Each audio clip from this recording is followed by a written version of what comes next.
Hello అండి. Welcome to my channel Vanavasi vlogs. ఈరోజైతే నేను కాబూలి చనా కర్రీ అయితే చేశానండి. చాలామంది దీన్ని చాలా రకాలుగా చేస్తారు. నేనైతే ఈరోజు కర్రీలా అయితే చేశానండి. పిల్లలు కూడా ఎంతో ఇష్టపడి తినేలాంటి ఈ కర్రీ అయితే చేశానండి. చాలా హెల్త్ బెనిఫిట్స్ అయితే ఉంటాయండి. సో ఎలా చేశానో చూసేద్దాం రండి. ఒక కప్పు కాబూలి చనా అంటే వైట్ శనగలు అంటాం చూడండి, వాటిని ఒక కప్పు తీసుకొని చక్కగా ఒక 1 అవర్ పాటు నానబెట్టుకోవాలి, లేదా ఓవర్ నైట్ నానబెట్టినా సరిపోతుందండి. చక్కగా నానిపోతాయి. తర్వాత అయితే కుక్కర్లోకి తీసుకొని చక్కగా ఒక స్పూన్ ఉప్పు వేసుకొని అయితే మనం ఉడికించుకోవాలన్నమాట. ఒక 5-6 విజిల్ అయితే రావాలండి. అప్పుడే చక్కగా ఉడికిపోతాయి అన్నమాట. ఫ్లేమ్ను మీడియం ఫ్లేమ్లోనే పెట్టండి. హై ఫ్లేమ్లో పెడితే సరిగ్గా ఉడకవు. సో మీడియం ఫ్లేమ్లో పెట్టేసి ఉడికించుకోవాలి. అవి ఉడికే లోపల మనమైతే ఒక 3 టమాటాలు ఈ సైజు ఉండాలండి. తర్వాత ఒక 4 ఉల్లిపాయలు ఈ విధంగా చిన్న ముక్కలుగా కట్ చేసుకోవాలి. చక్కగా ఉడికిపోయాయండి శనగలు అయితే. చూద్దామండి.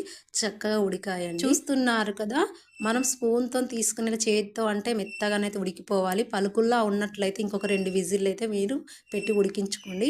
నెక్స్ట్ అయితే ఒక కడాయి పెట్టుకొని అందులో నూనె వేడెక్కాక కొద్దిగా జీలకర్ర, ఆవాలు అండ్ అలాగే ఒక 2 పచ్చిమిర్చి చీలికలు అయితే వేసుకొని, అలాగే ఇందాక కోసి పెట్టుకున్న ఉల్లిపాయలు వేసుకొని చక్కగా ఫ్రై చేసుకోవాలండి. ఉల్లిపాయలు చక్కగా ఫ్రై అయ్యాక ఒక స్పూన్ అల్లం వెల్లుల్లి పేస్ట్ అయితే వేసుకోవాలండి కంపల్సరీగా. చాలా బాగుంటుందండి. నెక్స్ట్ అయితే కొద్దిగా పసుపు వేసుకొని తర్వాత అవి కూడా ఫ్రై అయ్యాక మనం ఇందాక కట్ చేసిన టమాటా ముక్కలు వేసుకొని మగ్గించుకోవాలండి. చూస్తున్నారు కదండి, ఇలా మగ్గిపోయాక చూసారుగా చక్కగా మగ్గిపోతుందండి టమాటా తొందరగా మగ్గాలంటే ఒక హాఫ్ స్పూన్ ఉప్పు వేసుకోండి సరిపోతుందండి. నెక్స్ట్ అయితే చూస్తున్నారు కదండి, ఒక స్పూన్ కారం, అంటే మీరు ఎంత తింటారో అంతవరకు కారం వేసుకోండి. అలాగే ఒక స్పూన్ ఉప్పు కూడా వేసుకోండి. అలాగే హాఫ్ స్పూన్ గరం మసాలా వేసుకొని ఈ మూడింటిని చక్కగా ఒక గ్రేవీ లాగా బాగా కలపాలండి. కలిపినప్పుడే మనకైతే గ్రేవీ అనేది వస్తుందన్నమాట. ఇలా కలుపుతున్నప్పుడు మనకైతే ఆయిల్ సెపరేట్ అవుతున్నట్టు కనిపిస్తుంది కదండి. చూస్తున్నారు కదా, ఈ విధంగా అయితే చక్కగా కలుపుకోవాలండి. కలుపుకున్న తర్వాత అయితే మనం ఇందాక ఉడకబెట్టుకున్న ఈ శనగలను వాటర్తో సహా అందులోనే వేసేయాలండి. ఎందుకంటే వాటర్లో చక్కని ప్రోటీన్ ఉంటుంది కదండి. సో వాటర్తో సహా అందులో వేసేసి మళ్ళీ ఒకసారి కలుపుకోవాలండి. ఇలా చక్కగా ఉప్పు కారం శనగలకు పట్టేటట్టుగా చక్కగా కలుపుకోవాలన్నమాట. ఉప్పు కారం అయితే మీరు ఒకసారి రుచి చూసుకొని యాడ్ చేయాలనుకుంటే ఇప్పుడే యాడ్ చేసేయండి. నెక్స్ట్ అయితే ఒక హాఫ్ గ్లాస్ వాటర్ పోసుకొని మరి ఒకసారి ఉడికించుకోవాలండి. మిక్సీతో అవసరం లేకుండా ఈ విధంగా మనం చేసామంటే మంచి టేస్ట్ అయితే వస్తుందండి. రోజు వెజ్ కర్రీస్తో పాటు ఈ విధంగా ఒకసారి చనా కర్రీ ట్రై చేశారంటే చాలా చాలా బాగుంటుందండి. పిల్లలు కూడా ఇష్టంగా తింటారండి. చూస్తున్నారు కదండి, ఇప్పుడైతే కొద్దిగా ఆయిల్ సెపరేట్ అయింది.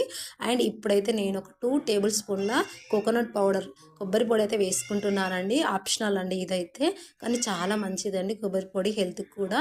సో తప్పకుండా ఉంటే మాత్రం యాడ్ చేసుకోండి. ఇప్పుడు కొంచెం గ్రేవీ అనేది మనకు తిక్కుగా వస్తుందన్నమాట ఈ కొబ్బరి పొడి యాడ్ చేయడం ద్వారా.